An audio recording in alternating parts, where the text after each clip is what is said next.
Hello and welcome to your Fantasy Premier League one-stop shop. I'm your host Stephen Gallagher and today we're looking at all things Game Week 5. Let's get straight into it. A quick summary of everything that's happened since Game Week 4. Isak played 45 minutes against Atletico. He didn't pick up any goals or assists, but I'd expect him to get another 45 minutes against Everton this weekend. Salah scored a goal, he got an assist as well, although the assist was just a huge deflection off Robertson, but his goal was very well taken. Classic Salah cutting in, and he did very well to get his shot off as well. Then Van Dijk scored the winner in stoppage time. Palmer played 90 minutes and scored against Bayern. He could be back in a lot of our teams very soon. And then Maresca said that Sanchez and Jorgensen will share minutes. So not great news for a lot of us who own Sanchez, but I think he still starts in the next few fixtures. Then in the League Cup, Brentford won, Villa won, Harvey Elliott scoring a goal there, and Palace drawn with Millwall 1-1 as well, Richard scoring the goal there. Finally, Man City and Newcastle play tonight in the Champions League, so hold off on any transfers before we've seen them play. Onto the fixtures tables, I've sorted by teams with the best fixtures from a defensive perspective over the next 5 game weeks. Villa are top of the table with Sunderland, Fulham and Burnley in the next 3, but they've just been so poor. They rank second last for XG and second last for XG conceded, so literally one of the worst teams in the league so far based off the data, and you can see it too. They just look so flat. I think because they play Sunderland this week, my advice would be to hold if you own a Villa defender and definitely avoid if you don't have one yet, but this is definitely their last chance. If they don't get a result here, I think Villa assets are a sell, even with Fulham and Burnley coming up next. Second in the table are Wolves. Again, not a great defence, third worst in the league so far on XG conceded, but they play Leeds at home next, then Sunderland and Burnley in game week 8 and 9.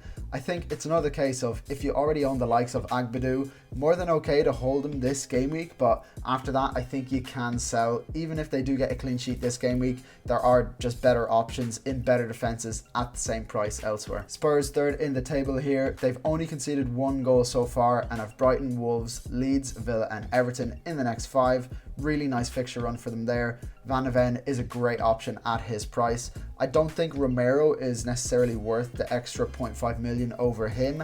And then Porro, now that he's off set pieces with Xavi Simons coming in and taking them off him, I don't think Porro is worth the extra 1 million over Van de Ven either. So it's got to be Mickey if you're investing in the Spurs defence now. Forest fourth in the table. They've not kept a clean sheet yet. 8 goals conceded in 4 games is the third worst in the league. They rank 5th worst for XG conceded. So not a great start for Forest defenders, who we were all expecting big things from after last season.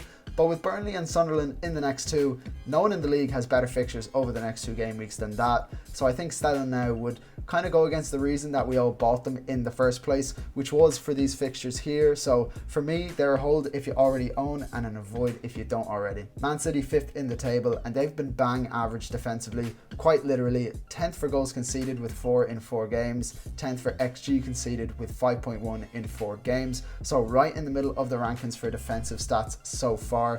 They've kept 2 clean sheets already and have some nice fixtures with Burnley in game week 6 and Everton in game week 8. I just don't think now is the time to buy with Arsenal this weekend, but after that I think Donnarumma could be a good pick, and even Ait-Nouri once he's back too. On to defender rotations, where I've calculated which defenders rotate best based off the fixture difficulty over the next 5 game weeks, and Spurs and Wolves are top of the table. You get Wolves against Leeds at home, Spurs against Wolves at home, then Leeds away, then Wolves against Brighton at home, and then Sunderland away. So if you have a pairing like Agbadou and Van de Ven, this could be a really nice rotation for you. On to attacks to target, I've sorted by teams with the best fixtures from an attacking perspective over the next 5 game weeks. Wolves top of the table. They play Leeds this game week, then Sunderland and Burnley in game weeks 8 and 9, but they've looked really poor going forward. They rank bottom last for XG so far this season, even lower than Aston Villa, who haven't scored yet. So although they do have some nice fixtures, I think Wolves attackers are an avoid for now. Villa, much the same, still no goals in the Premier League, the only team in England's top 7 divisions without a goal yet. So they haven't looked like scoring either, to be honest. They rank second last for XG this season. And even though they play Sunderland this game week, then Burnley in game week 8, I don't think we should go out and buy them up right now until we start seeing some better signs from Villa attack. And as someone who has double Villa attack in Rodgers and Watkins, this fixture is their last chance in my team. If they do nothing here, I'll probably just hit the wildcard button next game week. Forest have Sunderland and Burnley in the next 2. As I said already, no team in the league has better fixtures over the next 2 game weeks. If you own Chris Wood like I do, I think we're in an okay spot.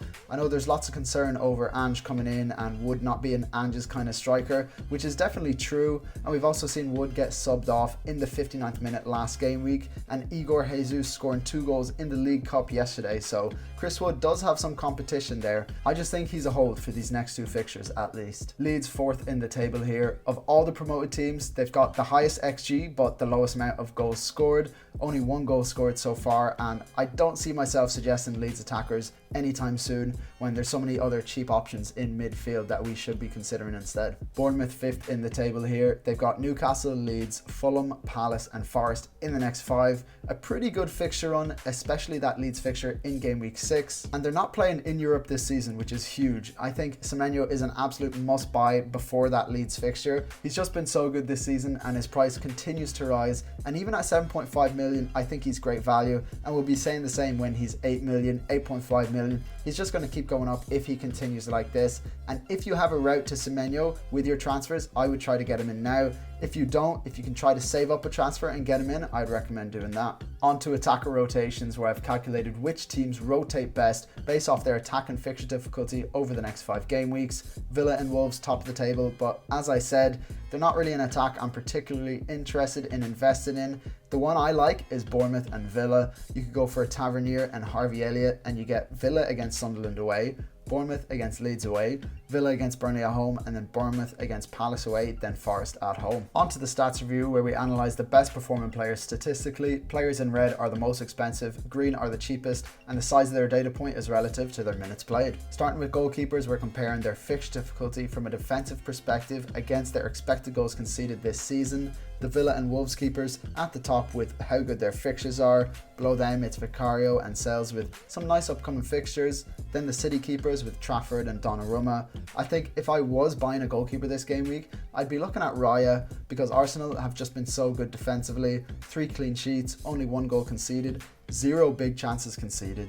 But obviously the City fixture means this week probably isn't the best time to buy, but after that I can see a lot of people going for Raya. On to defenders, we're comparing expected goal involvement against defensive contributions. I've filtered on defenders with at least 90 minutes, 10 defcons and 0.2 XGI. Calafiori still way out on the right here with Timber and Munoz behind him. Will be interesting to see if the Arsenal defenders stay up there as the season progresses, or if it was just a once off. I think by the end of the season we'll see Munoz way out on the far right here. In the top left of the plot we can see all the defenders who have been smashing the defcon numbers. Senesi out in front, followed by Van Dijk, Tarkowski, Vandenberg, Lacroix, Agbadou and Hartman, and 2 players putting up good data in both categories are Chalobah and Anderson at Fulham. I really like Anderson as a pick because you can see here he offers both defcon and attacking potential and plays in a solid defence with no Europe this season. If I was wildcarding, he'd be one of the first names in my defence. On to the midfielders, again we're comparing expected goal involvement against defensive contributions. I filtered on midfielders with at least 90 minutes and 0.5 XGI. Salah in bright red, just right at the average line for expected goal involvement. Another stoppage time goal for him. I just think that at his price, he's really not showing his value, and with Haaland smashing it, I think a lot of us are tempted to move Salah on, but he is still providing those attacking returns. I just wonder whether he can put up the same numbers that he's been putting up the past few seasons. But let's remove him from the plot so we can see the price of the other mids better here. With Bumo on the far right, the midfielder with the highest XGI this season, followed by Semenyo, who's been electric, and Bruno above them, putting up great expected data, but also getting involved with the defcons as well. In the top left, we can see Caicedo racking up the most defcon of all the mids, followed by Anderson at Forest, Garner at Everton, and Szoboszlai at Liverpool.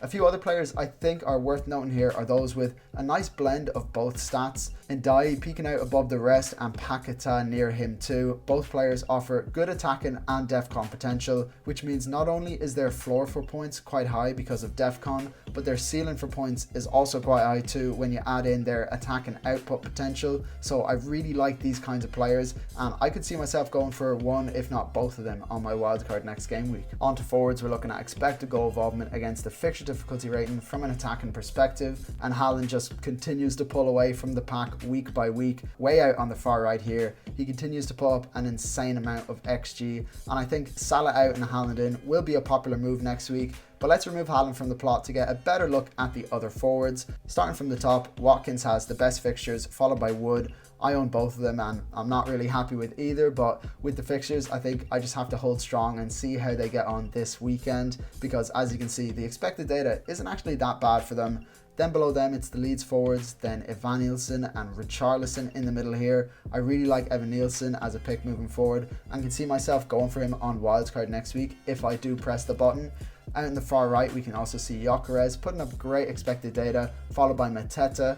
I think Gyökeres is another one a lot of people will start to want in their teams very shortly, and especially on a Game Week 6 wildcard. That's all for today, folks. If you made it this far in the video, then thanks for watching. I hope you enjoyed. One thing you can do to support the channel is to like the video. We're also aiming for 10,000 subs by the end of the season, so join the community if you haven't already. Until next time, guys, have a good one.